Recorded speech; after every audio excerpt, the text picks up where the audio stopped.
Hello and welcome to all the viewers. Today we are sitting here to talk about a very important, uncomfortable but necessary topic, that is gender based violence.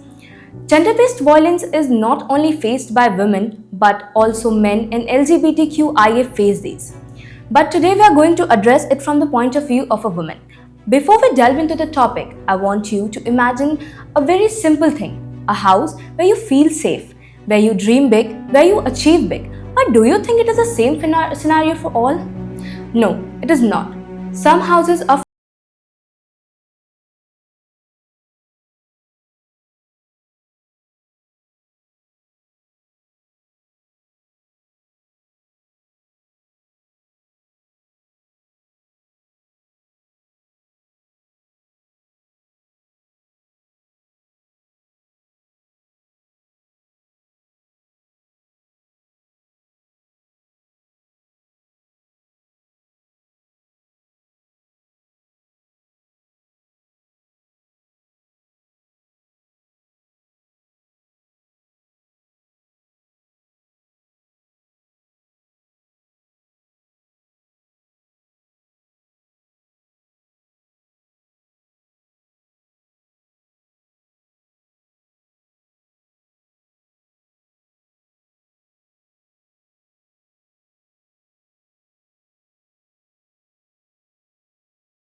advancement of science and the the way women are going out, it is now very diverse.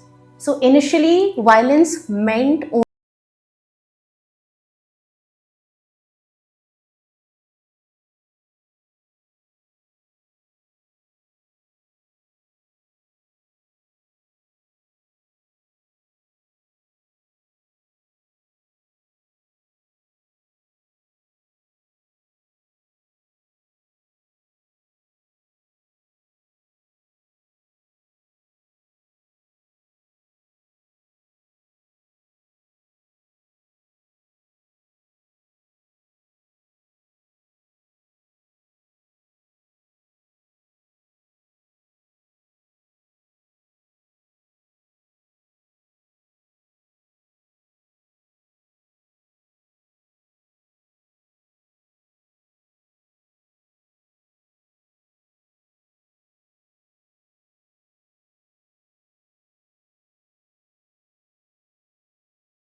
numbers like NCW 24/7 helpline number is also available, that is 782-7170-170.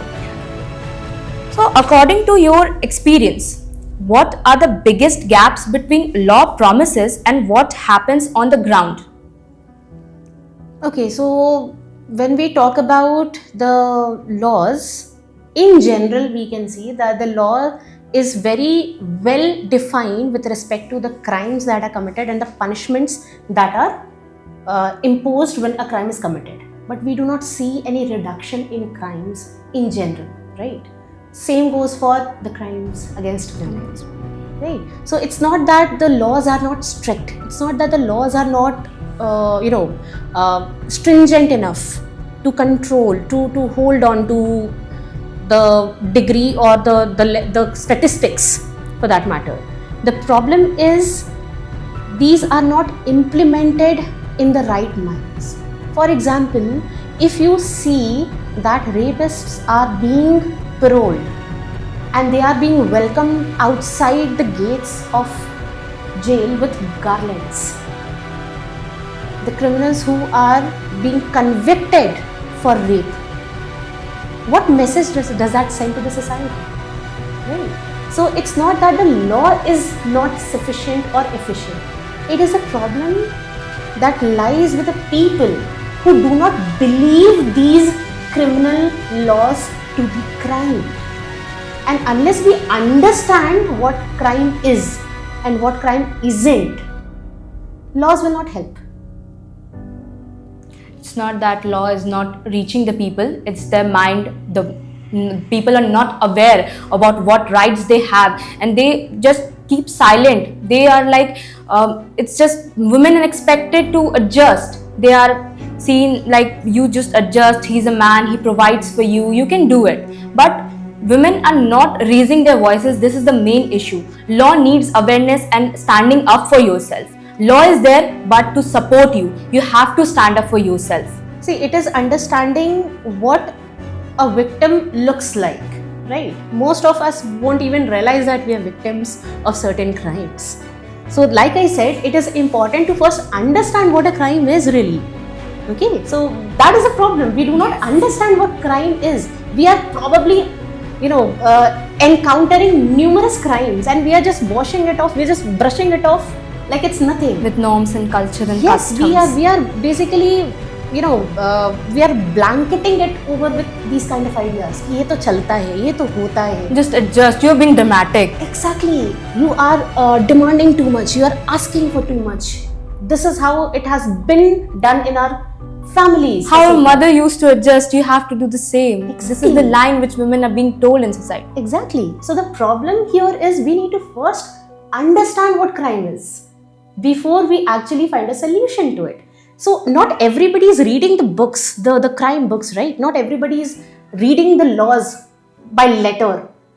We need to first make people understand what crime really is. And only then we can come up with a solution. Like I said, if people are being welcomed with garlands and viewers are appreciating that move, the ones who are providing the garlands, the ones who are wearing the garlands, and the people who are actually appreciating it, none of them understand what crime is.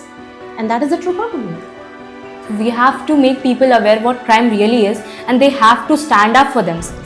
Exactly. So, law is generally considered as a male-dominated profession. Being a woman with immense experience in this field, yourself, what are your views on dealing with this typical gender-based stereotype and discrimination that comes from it? Okay, to answer this question, I would talk about what recently Supreme Court observed. The Honorable Supreme Court observed recently that women are representing the bar. I'm not talking about the bench. Bench as in the judges, bar as in the advocates. So women representing the bar in the entire country is merely 2% or so. And recently the Supreme Court has given a directive that every bar should have at least 30% of women reservation for representation. So this is the scenario. We are talking about a profession which fights for rights. And in that profession, the Supreme Court had to intervene and it had to force that women representation is mandatory. Such is the state of women representation in legal field. So I think this directive of the Supreme Court in itself is quite explanatory as to where we as women legal practitioners stand. The you have as a women, you have to face constant need to prove yourself to be as equal as a man. You're expected to be equal as a man because you're seen that you are suppressed by them. You have to prove yourself constantly. I disagree with this question actually. As a woman, you are supposed to surpass a man just to prove yourself adequate, isn't it? A basic representation of Goddess Durga with all those mighty hands behind the two basic hands that we see. And then we glorify a woman who does that. Why? Why is a woman supposed to study hard? Is supposed to wash utensils at home? Is supposed to feed the entire family? Is supposed to make sure that your linens are neatly washed, folded, placed in the right place. Your house is absolutely clean. And then you go out, you are well mannered. If somebody abuses you, you do not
Will it truly take for a profession to reach to a point where gender is no longer seen as a barrier? Okay, first and foremost, we need to have acceptance. Acceptance, as in, we need to understand that men and women, they function differently, they think differently, their brain perceives things differently, and you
masculinity, rather with the work that you put in. You're just being so dramatic. My life, my rules. That was very impressive, ma'am. Now, let us wrap out today's episode. Thank you, ma'am, for joining our podcast, for being a part of us, for enlightening us